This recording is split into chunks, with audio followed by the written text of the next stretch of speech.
Taylor. And I'm Christian. And we are TK2LDCNews. Today we are here with Dr. Kym Lee, and we are going to interview her about some of her many accomplishments. So, can you tell us some things about your career? Sure. So I wear a couple of different hats.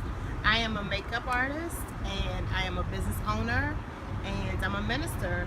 So I do a lot of different things, and some kind of way they all seem to kind of join together in a really interesting way. So I've been a makeup artist for 23 years, and I've been a minister for 15, and then I've been a business owner. I own my own makeup line for the last 5. So how the three have begun to merge, or how the great thing about them merging is that I'm able to really empower women. I call myself a beauty ambassador because I'm really a huge advocate for women looking their best. And so ministry kind of ties in with the makeup, but of course I'm selling makeup and I'm doing makeup, so of course those two go together. So it's been a great partnership. Okay, so my question is, what age do you think girls are allowed to start wearing makeup? Oh my goodness, what age should girls wear makeup? Listen, I think that girls should wear makeup when they have a conversation with their parents and they're comfortable.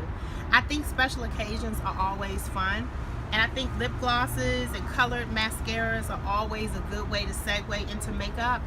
And I think it's also, and this is an encouragement for mommies who say, I don't want my daughters to look too grown or too, mature. It's a good bonding time for mommies and girls because she can teach you and you can teach her. It's so funny because I have so many girls say, oh my God, Miss Kym, do you do YouTube? I watch this girl on YouTube do these kind of techniques, and they tell me some techniques.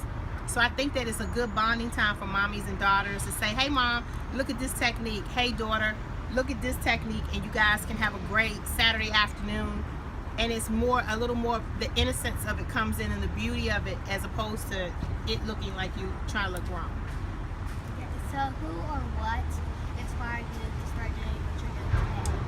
I have a couple of people that inspire me. I have been doing makeup, like I said, for quite a while, and when I started, it wasn't a lot of women doing makeup, mostly men.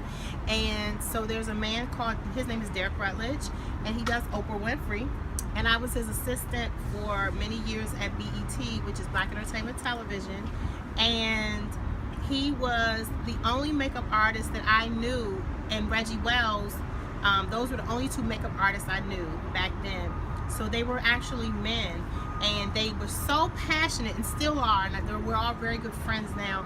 They were so passionate about what they did that it made me fall in love with the beauty of makeup.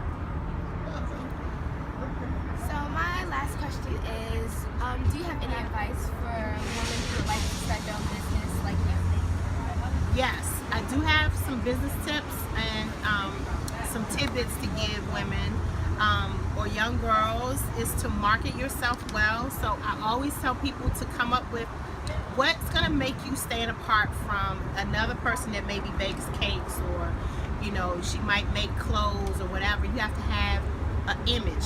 Image is everything. So I always try to tell people to create a logo which is like kind of your brand, and then always have everything consistent. So in other words, your website, your email address, all of your t-shirts should all have the same color scheme and be the same name. That's going to be really, really good. Hard work, of course, we always hear that. I always tell my son, whatever you plant is what grows. So if you plant watermelons, you're not coming up apples. So if you plant hard work, and you do hard work, and you do research, then you will always get back what you put in. And so I work really, really hard. I work a lot of long hours. I research my craft. Literally I still study it. And I think that whatever you do, you should be constantly taking classes and looking at YouTube and making sure that you're just following the trend of whatever business it is that you want to be involved in, and just be open to new ideas. Is another great bit of advice. Sometimes people get stuck in one way to do it, and they say, I don't want to branch out, I don't want to try that, but be open to trying new things, because everything is on trend. It's not just makeup and clothes and fashion, but also even graphics. Like I have told my graphic artists, I said, graphics even go on trend. So there are things that we may have done graphically from 15 years ago that we would never do now. Cars are on trend. So if you are a builder of cars, you don't see the same cars from when you guys were little girls, smaller girls, then now, you know, everything is on trend. So, you know, you just want to make sure that you are staying on trend and that you are ready to be open to, you know, new ideas. We would like to thank you for spending your time with us out of your busy schedule. So, thank you. Thank you for having me on your show. I really enjoyed myself. I appreciate you. Thank you. And don't forget to like, comment, and subscribe. And our social media will be linked in the description box below. Bye.